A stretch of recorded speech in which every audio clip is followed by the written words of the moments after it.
Wait, we had a date tonight? I totally forgot. She laughed while posting stories with her friends. I just said, no worries. Then I cleared out my stuff and blocked her everywhere. Now she's begging mutual friends to ask if I'll ever forgive her. Sometimes the most important moments in your life happen when you're sitting alone at a restaurant table, watching other couples enjoy their evening while your girlfriend is somewhere else entirely, posting about how amazing her spontaneous night out is going. I'm Trevor, 29, a data analyst here in Seattle, and this is the story of how I finally learned the difference between someone who loves you and someone who just loves having you around when it's convenient. It was supposed to be our night. I just landed the Morrison account, a major client contract that could change my entire career trajectory, and I'd booked our favorite corner booth at Maria, the upscale steakhouse downtown where we'd celebrated our 6-month anniversary. Chloe had promised to be there by 7 p.m. sharp, even calling it our special night. When I told her about the reservation 3 days earlier, her eyes lighting up as she kissed me and said she couldn't wait to celebrate my success. I arrived 15 minutes early, wearing my best suit and carrying a bottle of Dom Perignon I'd been saving for exactly this kind of milestone, settling into our usual spot overlooking Elliott Bay where the sunset was already painting the water gold. By 7:30, I was checking my phone every few minutes, telling the server I was still waiting for my guest, watching other couples around me share appetizers and laugh over wine while I sat alone with 2 menus and an increasingly concerned waiter. By 8:15, I'd called twice and gotten voicemail both times, my text going unread while I ordered a drink just to justify occupying the table, the champagne sitting unopened in its ice bucket like a monument to my misplaced optimism. That's when I made the mistake of checking Instagram, scrolling through Chloe's stories only to discover she was at some spontaneous wine-tasting event in Bellevue with her college sorority sisters, posting videos of herself laughing and clinking glasses with captions like, "When the girls call, you answer," and "Spontaneous adventures are the best." The final story, posted just 10 minutes before she texted me, showed her raising a toast with a huge smile, clearly having the time of her life somewhere that wasn't with me. Her text finally came at 8:47. "OMG babe, wait, we had a date tonight? I totally forgot. This wine event is amazing though and the girls surprised me. Rain check? Red heart, face blowing kiss." I stared at those words for a long moment, sitting in our empty booth with my untouched champagne and the weight of another broken promise, before typing back the only response that made sense, "No worries." I asked for the check, left a generous tip for the patient server, and walked out of that restaurant knowing something fundamental had shifted in my chest, not anger exactly, but a cold clarity about what I'd been accepting for far too long. That weekend, while Chloe was at a spa retreat in Napa that she'd somehow forgotten to mention until Friday morning, I systematically moved every single item I owned out of our shared downtown loft, packed my life into boxes, and blocked her on every platform I could think of, finally understanding that love isn't supposed to feel like waiting endlessly for someone to remember you exist. Looking back, I should have seen the pattern from the beginning, but when you're falling for someone, you tend to interpret red flags as quirky personality traits instead of warning signs about your future together. I'd met Chloe 18 months earlier at a networking mixer downtown, where she was working as a social media influencer for lifestyle brands, and honestly, I was impressed. She had this bubbly, magnetic personality and 50,000 Instagram followers who hung on her every post about wine bars, weekend getaways, and living your best life in the PNW.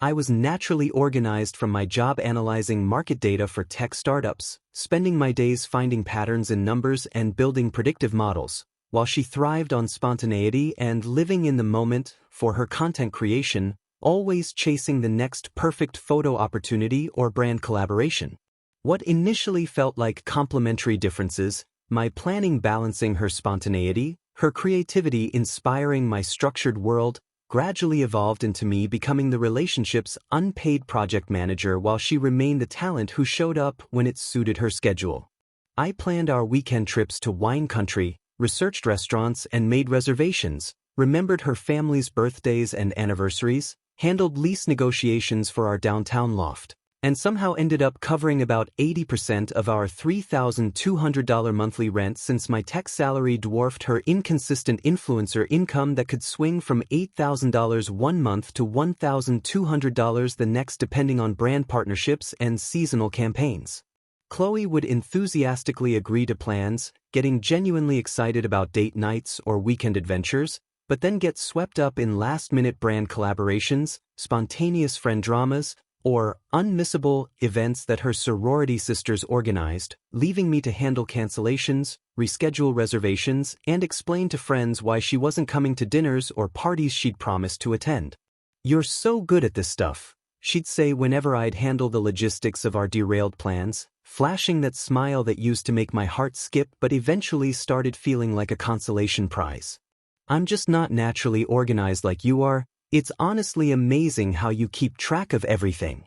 What I thought was supporting her creative career and free-spirited nature was actually me slowly training myself to expect less while giving more, accepting that my needs would always be secondary to whatever seemed more exciting or lucrative in her world. The most damaging part wasn't even the broken plans or financial imbalance, it was how she'd reframe her unreliability as my strength, making me feel like asking for basic consideration was somehow stifling her authentic self, until I genuinely believed that being a good boyfriend meant never expressing disappointment when she chose literally anything else over spending time with me. The warning signs had been building for months through increasingly painful incidents that I kept minimizing, telling myself that her career demanded flexibility and that I was being too rigid in my expectations of reliability and basic consideration. She missed my company's annual gala where I was receiving a performance award for leading the team that increased client retention by 23%, claiming an emergency photo shoot that turned out to be a paid partnership at a rooftop party in Belltown where she spent the evening posing with cocktails and posting stories about unexpected opportunities. I sat alone at the awards dinner, making excuses to my colleagues about why my girlfriend couldn't make it to see me recognized for work I'd been grinding toward for 2 years, watching other couples celebrate together while I tried to pretend her absence didn't feel like a punch to the gut. 2 months later, she forgot about meeting my parents during their first visit to Seattle in over 2 years, instead flying to Los Angeles for a brand event she'd somehow double-booked, leaving me to explain her absence over an awkward dinner at Pike Place Market where my mom kept asking if everything was okay between us and my dad just looked disappointed. "She's building her career," I kept saying, even as I watched my parents exchange glances that said they could see something I was refusing to acknowledge about how one-sided this relationship had become. The most devastating incident happened when my best friend Jake died in a car accident, and she skipped his funeral service because she'd committed to a wellness retreat in Napa Valley, texting me condolences from a yoga session while I sat alone in the front pew, grieving without the person who was supposed to be my partner through life's hardest moments. "I'm so sorry, babe, but I already paid for this retreat and it's non-refundable," she'd said the night before, as if losing $500 was somehow comparable to abandoning me during one of the worst days of my life. "You're so strong and independent anyway, you'll be fine without me there." Each incident followed the exact same script. Effusive apologies delivered with tears and genuine seeming remorse, small guilt gifts like my favorite coffee from that expensive place downtown or a houseplant for our apartment, promises to be more present and prioritize us better, followed by me accepting less while somehow feeling grateful that she cared enough to apologize at all. Her go-to excuse became calling me so independent and capable whenever she abandoned plans or responsibilities, masterfully reframing her unreliability as my strength, making me feel selfish for wanting the basic support that every other couple I knew took for granted. "You don't need me there anyway," became her favorite phrase, delivered with such conviction that I started believing maybe I was being needy for wanting my girlfriend to actually show up to important moments in my life, slowly training myself to expect nothing so I wouldn't be disappointed when that's exactly what I got. My promotion to senior data analyst came with a $25,000 raise and my own team of 3 junior analysts, representing the culmination of 4 years of 60-hour weeks, weekend certifications in machine learning, and the kind of grinding dedication that had cost me friendships and hobbies but finally paid off in career advancement I'd been working toward since college. The Morrison account was the crown jewel, a tech startup whose user engagement algorithms I'd completely rebuilt, resulting in a 40% increase in customer retention that had other firms trying to poach me with competing offers.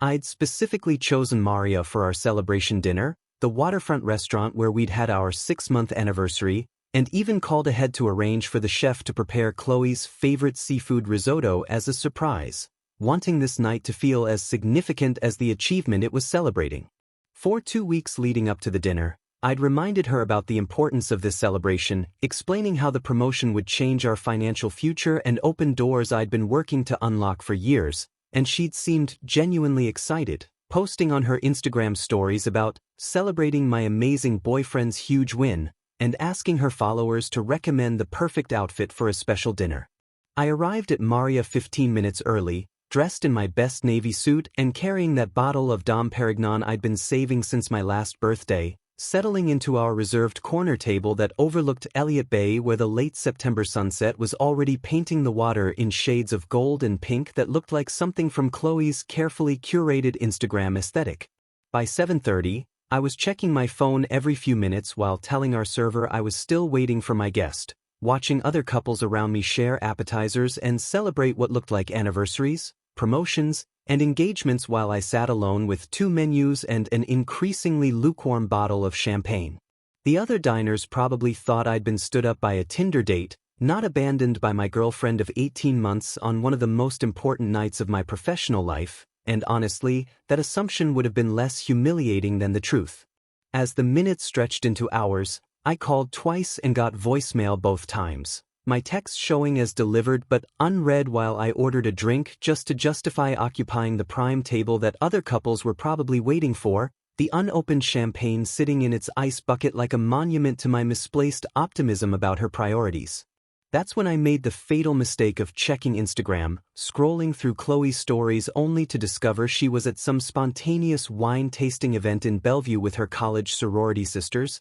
posting videos of herself laughing and clinking glasses with captions like, "When the girls call, you answer," and "Spontaneous adventures with my sisters are the best." The final story, posted just minutes before her "I totally forgot" text, showed her raising a toast with the biggest smile I'd seen from her in months, clearly having the absolute time of her life somewhere that wasn't celebrating the biggest achievement of my career. Her text finally came at 8:47. "OMG babe, wait, we had a date tonight? I totally forgot. This wine event is amazing though and the girls surprised me with it. Rain check." I sat there staring at those words for what felt like an eternity, surrounded by the romantic ambience I'd carefully planned, the untouched risotto growing cold, and the weight of finally understanding that her forgetfulness wasn't careless or absent-minded. It was a choice that revealed exactly where I ranked in her priority system, somewhere below spontaneous wine tastings and sorority sister bonding but above remembering to text me back eventually. Rather than confronting Chloe with the anger and hurt that was burning in my chest, or demanding explanations for behavior that had already explained itself perfectly clearly, I chose a methodical approach that reflected both my analytical nature and the newfound clarity about our relationship's true dynamics that had crystallized during those 3 hours of waiting alone. The next morning, while she was still posting hangover recovery content and probably expecting me to either blow up at her or pretend nothing had happened like I always did, I started executing a plan with the same precision I brought to data analysis projects at work. I took a sick day and spent it apartment hunting in Capitol Hill, finding a 1-bedroom place with exposed brick walls and big windows that felt like the opposite of our sterile downtown loft that had always felt more like her photo studio than our shared home. Over the following week, while Chloe was at her spa retreat in Napa posting content about self-care and gratitude, and probably not thinking about me at all, I arranged movers, transferred utilities into my name, opened my own bank account, and withdrew my name from our joint lease agreement and the shared credit card that I'd been essentially funding solo for months. The logistics were surprisingly simple when you weren't trying to accommodate someone else's schedule or get their input on decisions they'd never cared about anyway. I could sign leases and schedule moves without checking if it conflicted with brunches or brand events or spontaneous girl trips that materialized whenever real life tried to intrude on her content creation. I packed systematically, taking only what was genuinely mine and leaving behind the expensive kitchen appliances, furniture, and decor that I'd bought but that had become part of her lifestyle brand aesthetic over the months we'd lived together. The hardest part was deciding what to do with the photos, 18 months of carefully staged couple content that had looked so happy on Instagram but felt hollow when I tried to remember genuine moments of connection behind the camera poses and restaurant check-ins. On Sunday night, after loading the last box into my car, I left a carefully worded note on our marble kitchen counter alongside my apartment keys and the spare garage remote. Chloe, I've moved out permanently and ended my financial commitments here. I finally understand that love isn't about waiting endlessly for someone to prioritize you, and I'm done accepting less than what I deserve. I hope you find someone whose company you prefer to wine tastings with friends. I won't be available to find out. Trevor. Before she could return from her retreat and launch into the familiar cycle of apologies and promises that had kept me trapped for months, I blocked her phone number, Instagram, Facebook, Twitter, and even Venmo, knowing that my decision was final and that any conversation would only provide her another opportunity to manipulate me back into the pattern of accommodation and disappointment that had slowly eroded my self-respect until I'd forgotten what it felt like to be someone's actual priority instead of their convenient backup plan. Within 2 weeks of my departure, Chloe's carefully curated lifestyle began crumbling as the financial reality hit her like a freight train she'd somehow never seen coming despite 18 months of warning signs. Without my substantial contribution to rent, utilities, groceries, and the countless daily expenses I'd absorbed without complaint, she couldn't maintain the downtown loft that served as the backdrop for most of her content, forcing her to break the lease early and move back to her parents' house in suburban Tacoma where she had to commute an hour each way for brand meetings and photo shoots. Her Instagram engagement dropped noticeably as her content shifted from luxurious city living and expensive restaurant reviews to awkward posts from her childhood bedroom, and several brand partnerships fell through when she could no longer provide the upscale lifestyle imagery that companies had been paying her to promote. The wellness brands wanted influencers who lived in sleek apartments with marble countertops and designer coffee makers, not someone posting mirror selfies next to her high school graduation photos and her mom's collection of ceramic angels. Meanwhile, my life flourished in ways I honestly hadn't expected after 18 months of accommodating someone else's schedule and priorities at the expense of my own interests and friendships. I joined a hiking club that explored different trails in the Cascade Mountains every weekend, rediscovering my love for outdoor photography and meeting people who actually showed up when they said they would and split gas money without being asked. I started taking salsa dancing lessons at a studio in my Capitol Hill neighborhood, something I'd mentioned wanting to try years ago but had never pursued because Chloe thought partner dancing was kind of cheesy and preferred activities that were more Instagram-friendly. Most surprisingly, I began dating Emma, a fellow data scientist I'd met at a machine learning conference, who not only showed up when she said she would but actually arrived 5 minutes early to everything and split every check down the middle without making it a political statement about gender roles or financial expectations. Through mutual friends who still followed Chloe's increasingly desperate social media presence, I heard about her attempts to maintain her previous lifestyle through freelance consulting gigs and borrowed money from family members, but more importantly, I discovered interests and friendships that had been lying dormant while I'd been organizing my entire life around someone who couldn't even remember our dinner plans. Emma and I would spend Saturday mornings hiking Tiger Mountain or exploring Pike Place Market, then come home to my apartment where we'd cook dinner together and actually have conversations about our work, our goals, and our genuine thoughts about life instead of me listening to endless monologues about follower engagement rates and brand collaboration drama. The contrast was so stark it almost made me laugh. I'd spent months feeling like I wasn't enough for someone who couldn't even show up consistently, when the real problem was that I'd been accepting someone who wasn't nearly enough for me. 8 months after my silent exit, Chloe appeared at my new apartment building's lobby on a rainy Sunday morning in May, having somehow obtained my address through mutual connections who probably thought they were helping two people who belonged together work things out. She looked different. Less polished than the perfectly curated version I remembered, more vulnerable and human, wearing simple jeans and a rain jacket instead of the carefully coordinated outfits that used to serve as content for her lifestyle posts. Her Instagram following had apparently dropped to around 32,000, and the brand partnerships had dried up along with the income that had never been as substantial as her lifestyle suggested anyway. Trevor, please, I know you probably don't want to see me, but I've been in therapy working on my commitment issues and relationship patterns, she said, her voice smaller than I remembered, lacking the confident energy that used to fill every room she entered. I understand now how selfish I was, how I took you for granted and treated you like you'd always be there no matter how badly I behaved.